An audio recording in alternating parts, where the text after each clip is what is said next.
السلام عليكم، عاملين إيه؟ هنعمل النهارده حلقة من الحلويات السهلة واللذيذة والسريعة، وهتلاقي معظم مكوناتها عندك في البيت فما تقلقش منها. مبدئيًا نصلي على النبي ويلا بينا نبتدي. مبدئيًا هنحتاج 3 معالق من السمنة ويفضل زبدة، بس أنا متاح عندي السمنة فعشان كده نزلت بيها، أما الزبدة لو متاحة عندك انزل بيها.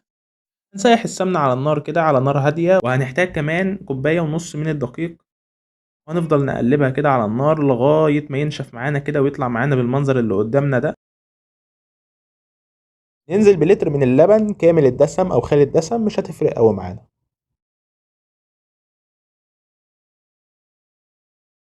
وهندي كام تقليبة كده للبن على نار هادية لمدة 4 دقايق كده ولا حاجة، وهننزل عليها بنص كوباية من السكر او يعني كوباية الا ربع، يعني السكر ده يعني حسب الرغبة برضه.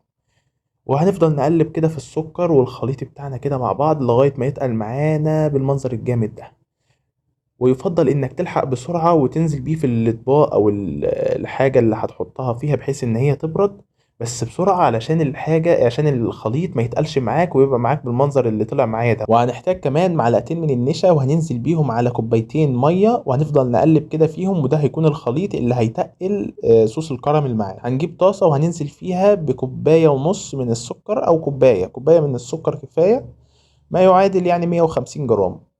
وهنفضل نقلبها كده على نار هادية. أهم حاجة الوش اللي هينعمل ده يكون على نار هادية، والخليط اللي هو بتاع النشا على المية ده ما تنزلوش بالكمية دي كلها، هي آخرك تنزل بنص كوباية أو كوباية بحيث إن الخليط يتقل معاك. وأوعى تنزل بالخليط بتاعك ده فوق الخليط الأولاني إلا لما تلاقيه يعني نشف، يعني تقل في إيدك كده، يعني وأنت بتقلبه كده في الطاسة لقيته عد زي المهلبية، أو لقيته عد تقيل كده، مش خفيف زي المية. انت معايا؟ مش يبقى كده، لا لازم يتقل، تفضل سايبه على النار تفضل تقلب فيه لغايه ما يتقل. واذا ما لقيتوش تقل كده معاك، انزل عليه بنص معلقه من النشا، هتظبط الدنيا خالص، يعني حتى لو لا قدر الله حصل معاك اي حاجه.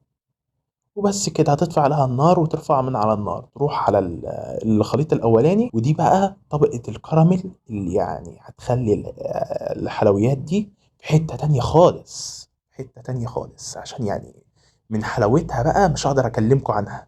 وانا الصراحه وديتها التلاجة يعني لمده كده لا تزيد عن 10 15 دقيقه، لقيتها اتاكلت. فاشوفكم على خير في فيديو جديد، وجود باي.